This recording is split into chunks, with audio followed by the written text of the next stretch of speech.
She was invisible to them, just a young waitress in a black uniform, serving drinks to billionaires who never bothered to learn her name. But inside that glittering ballroom, as champagne glasses clinked and deals worth billions were celebrated, she noticed something no one else did. A single detail in the contract so dangerous it could destroy an empire overnight. When she spoke up, the room erupted in laughter. But what came next would silence the powerful, expose a conspiracy, and change her life forever. What could a waitress possibly see that the lawyers and executives missed? It was a night meant for celebration. Inside the Grand Royale Hotel in Chicago, chandeliers sparkled like falling stars, and polished marble floors reflected the wealth of those gathered. Executives, shareholders, and lawyers raised crystal glasses, their laughter echoing as they prepared to witness a $6.5 billion merger, the deal of the year. To them, it was a night of triumph. But for Maya Thompson, it was just another shift. At 26, she worked 3 jobs to support her 5-year-old son. Tonight, she wore the plain black uniform of a waitress, her curly hair tied neatly back, moving quietly between tables with trays of champagne. To the wealthy crowd, she was invisible. Someone to pour their drinks, clear their plates, and never be remembered.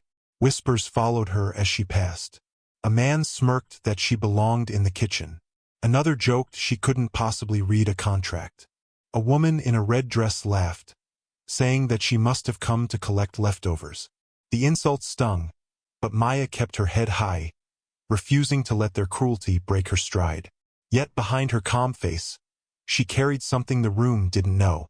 Her father, once a respected economics professor, had taught her to read contracts for hidden traps before his untimely death. And tonight, as her eyes drifted to the thick packet on the table where billions were at stake, something familiar caught her attention.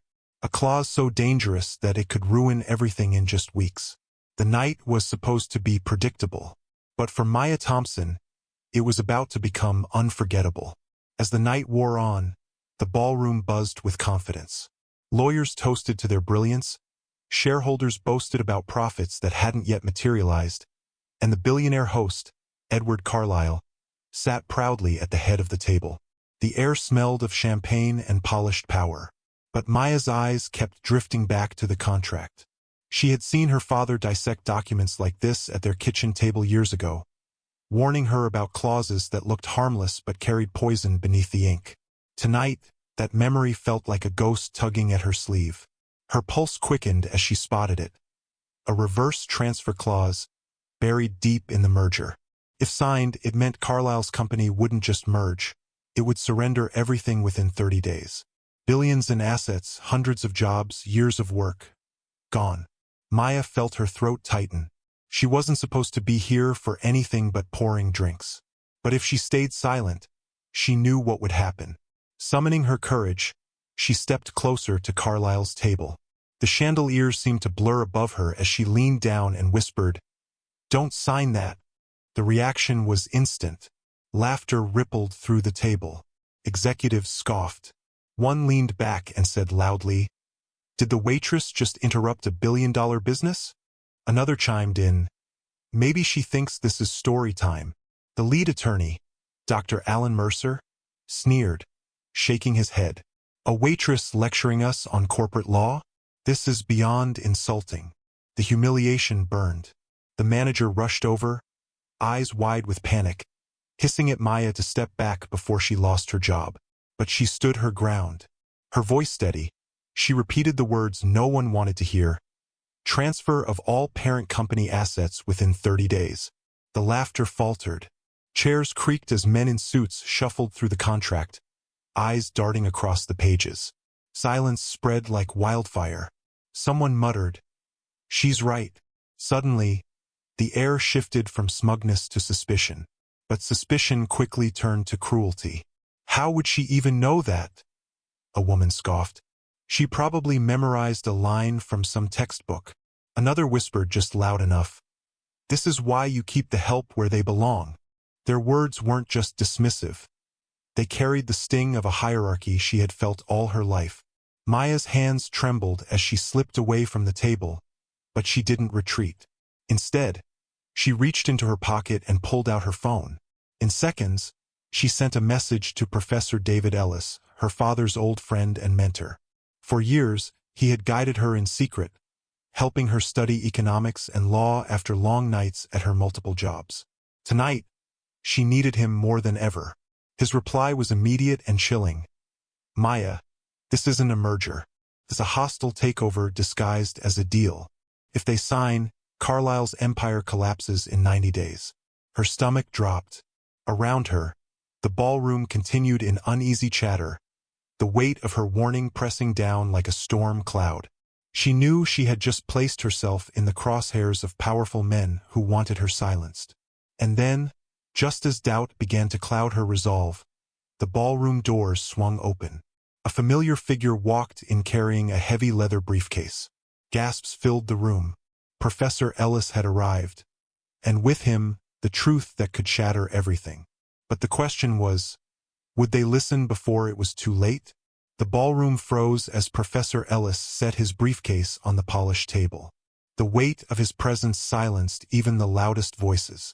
With calm precision, he opened it and spread out documents, bank transfers, federal records, confidential reports.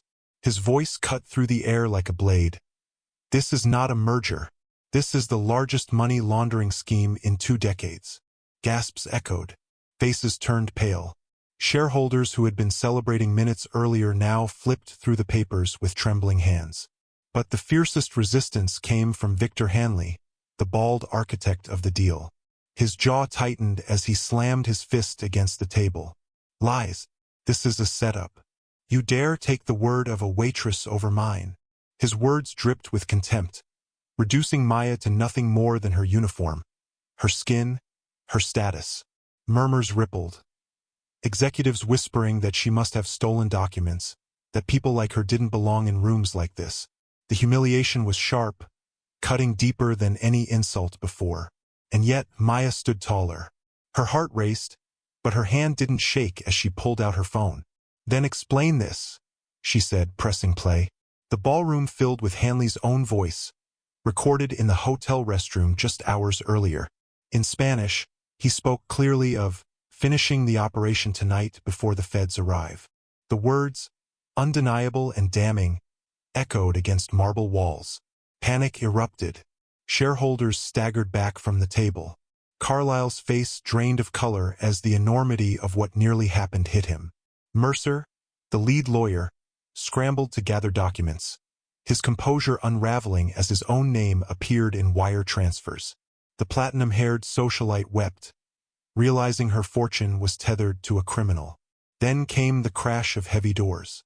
Federal agents stormed the ballroom, their commands slicing through the chaos. Hanley fought, shouting curses, but handcuffs snapped around his wrists. Mercer was dragged out in shame, his protests ignored. And through it all, Maya stood in silence. The woman they mocked, the voice they tried to silence, had just shattered an empire. But what came after this night would prove even more powerful. By the time the last agent left the ballroom, silence hung heavy in the air. The laughter, the arrogance, the mockery, all of it had crumbled. Hanley was gone, facing years behind bars. Mercer would never practice law again. And the socialites who sneered at a waitress now found their reputations stained beyond repair. For Edward Carlyle, gratitude replaced pride. He approached Maya with words she had never expected. You saved my company. You saved lives. But Maya's response was simple and resolute. Opportunity should never depend on appearances. Months later, the world looked different. Maya no longer carried trays through ballrooms that ignored her. Instead, she walked the polished hallways of Carlyle Enterprises as director of compliance, her son finally attending a school where his potential was celebrated, not mocked. And the program she launched, training underprivileged youth to detect fraud, began uncovering corporate crimes across the city. Still, the memory lingered. How quickly a room full of power dismissed her worth because of the color of her skin and the uniform she wore. How easily voices like hers are silenced every day. This wasn't just a story about contracts and billions. It was about dignity stolen and dignity reclaimed. About a woman who turned prejudice into power. But the truth is, Maya's story isn't unique. For every Maya who is heard, countless others are ignored, overlooked, or ridiculed in silence. And that silence allows injustice to grow. So the question remains, how many more times must brilliance be mocked before it is recognized? How many more voices must be dismissed before they are finally valued? Her story is a reminder and a warning. Racism doesn't just wound individuals.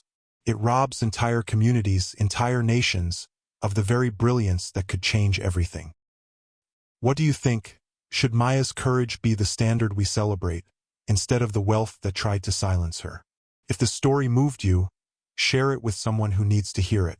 And don't forget to like this video and subscribe for more stories that reveal the truth behind power and prejudice.